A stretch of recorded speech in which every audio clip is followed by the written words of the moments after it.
If I was to give one little nugget, it would be take ownership and responsibility for your own career development.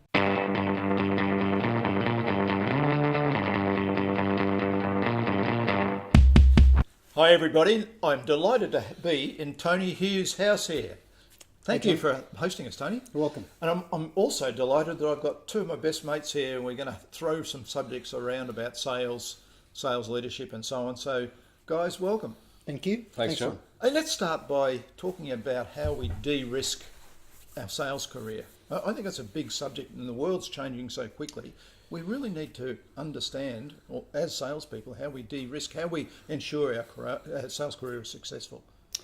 Yeah, and I guess the thing for me is there's been a lot of research done into how buyers are changing the way that they operate. I know, Cian, you've done a lot of homework on all of this, a lot of research, and depending on whose statistics we believe or not, in my view, 20 to 30%, I think, of business-to-business sales roles are definitely at risk. And I think the challenge for sellers is how do they elevate the level of value that they actually provide? Because if you allow yourself to fall into just being someone who helps people transact a commodity, or you're just providing information, or even if all you do is build relationships with people, I just don't think that's enough value. And there's still a lot of sales roles out there like that, isn't there? I mean, transactional sales roles where you, unless they're trained and they work out how to do it, the company just wants them to talk about their product and get the order and move on to the next transaction. And what's really interesting is roles that weren't transactional in the past are increasingly becoming transactional. Yeah. So, you know, what do you mean by that? As the lines between, you know, business to consumer and business to business are blurring, as customers can do more of their research online, more of their, you know, purchasing online, the question becomes, are enterprise sales of the past going to become the commodity sales of the present and future? And what are the implications for the salespeople in those worlds? Because if that's how the transactions are going to occur, one of two things happens. Either all those salespeople become redundant, or they need to be doing something else in the sales cycle. And that, I think, is a real crux of the question. What is the other thing they need to be doing? Which goes back to your question, how do they de-risk their careers, or how do they stay relevant? One of the things that I want to put on the table straight away is companies tend to train their salespeople in the product and feature function, benefit and so on. And to some extent in the modern day world, I think that's a mistake. Too much product training, too much feature function benefit training, because the reality now is we need to be domain experts in the customer's domain. It's a training about understanding the customer's domain. If I'm selling to a banking environment, I really have to understand at least a domain within banking and be able to have a peer-to-peer conversation with the banker in that domain.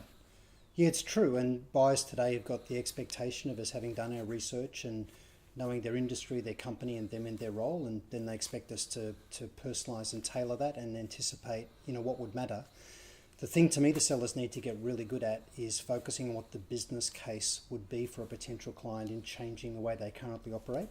So if you can get good at elevating conversations around what does the business case look like, where do you see the risks, what's your approach to change management, how are you going to socialise this with your own team internally and actually get consensus. If we can elevate to those kinds of conversations, we get ourselves on the customer's side of the desk. And because to me, strategic selling and providing the right level of value in how you sell all depends on engaging early at senior levels. That's the key. And so, to come full circle to your question, John, what Tony's articulating there is the capacity to have quite sort of nuanced conversations with customers, to have, as you say, insight around their industry, but then to be able to join the dots between our product or our service, their industry, their problem, and help to sort of form the business case. So I think in order to remain relevant, in order to de-risk your sales career, you need to have the capacity or learn to have the capacity to have those conversations, to feel comfortable in that environment, to be able to blend an understanding of the financial drivers inside the customer, you know, what constitutes a good business case for other organizations, and bring all of that together, and then be able to articulate that in a way that resonates and makes sense with the customer, rather than the show up and throw up product training that you referred to. That's, I think, one of the key attributes that's required. I think you're right, but learning how to do that, it's tough. It's really tough, and it's a priority in all our self-development and our company development that we need to learn how. And it's not, you know, all those conversations, all the early conversations through what I call discovery or whatever you want to call it. You're not discussing product at all. You No. need to get down and dirty with the customer, really understanding their environment and asking insightful questions about how they do things and have they thought about doing it this, and then take them on a thinking journey to a new way of thinking, which ultimately your product will help them deliver. But Yeah. through that whole process, salespeople need to learn not to discuss product. Yeah, it's true. I once heard someone say, I dare you to go have a conversation with a prospect and don't mention your company or product. It's a tough thing for a seller to do, but it's very powerful. Yeah. Let me get really provocative. I think that good salespeople can earn as much money as doctors, dentists, lawyers, airline pilots, right? More. And they call themselves a professional, but so many salespeople I see operate don't really operate as professionals. You don't see them taking notes, keeping a good system of record. They're not habitual readers. So I think a big part of de-risking your own sales career is really two things. You've got to up your game as a professional, and that also means embracing technology because automation and artificial intelligence is changing everything. It's making it easier for organisations to deliver great customer experience without people necessarily. So the sellers that can embrace tech well, including their own CRM system and use it as a system of record well, and leverage those sales intelligence tools that help them do their research and find ways of getting to people, that's essential in having a level of productivity that you need as a seller, I think, today and in the future. Yeah. And I think one of the things that companies need to think about is how they help their salespeople be successful, leveraging that technology, but also having the processes and systems in place that will help that salesperson take the customer through that thinking journey. And there's a lot of ways in which they need to do that, but they need to identify ahead of time what sort of thinking journeys that the salespeople should be taking the customer through, and how they should do that, and then train the customer, the salesperson, in doing that. Yeah. Without discussing the product. I think all three of us are frequently exposed to organizations that put the primary focus of their sales enablement and their investment into product training, into something which is related to themselves or internally focused or their services. And so that actually sets their salespeople up for failure, because if we're espousing the fact that you need to be talking to the customer in their own language, understand their business, understand their DNA, understand technology, but not your technology, but the broader technology that can support and enable you in doing your job well, but you're being trained on something else, then you're actually being set up for failure. And we have all of these salespeople who have had decent careers and still have 10 or 15 or 20 years that they want, to continue with. And then all these younger salespeople coming through that are being put in this really awkward position. They're dropped in the deep end. There's your patch. There's your laptop. There's a phone. Here's now your go product training.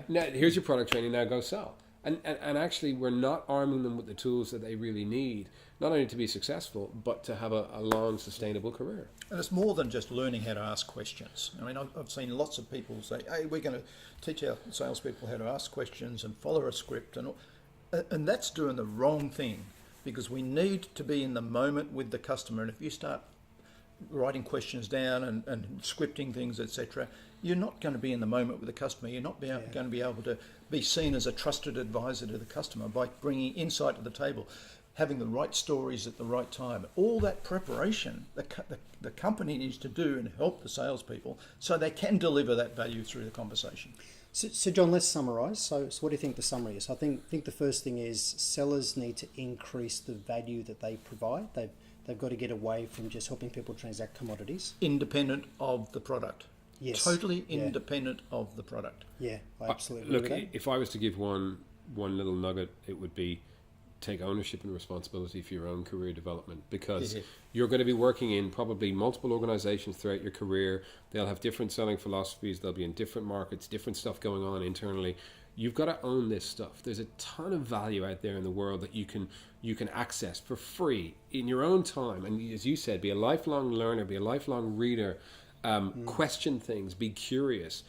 If you can continue to do that, then I think you've got a reasonable chance of staying relevant and staying employed for the foreseeable future, irrespective of what organization you're working for, because you're actually taking ownership and responsibility of your own career development rather than passing the buck to someone else. So that'd be my sort of summary. I think that's a great summary. The reality is, if we're going to de-risk our career, we have to take ownership and have our accountability to ourselves to actually grow our career, go through that career. We can't rely on our company for everything. Yeah. And in this day and age, one of the things that I find dreadful is that the average turnover or tenure of a sales job is 15 months or something is the latest research. Well, if it is going to be 15 months, and please try and make it longer than that, you need to be able to deliver value in that time frame and be building your capability to do that. You can't rely on your company to deliver all of that. Yeah. Great advice. And the last thing is your personal brand. In this day and age, the digital environment, you need to have a personal brand that ekes value, that shows what your unique promise of value is to a customer. And that means the customer wants to speak to you because they see potential value, unique promise of value. And if that's not coming through in all the way you present digitally, as well as in reality, then you're not doing yourself any service whatsoever.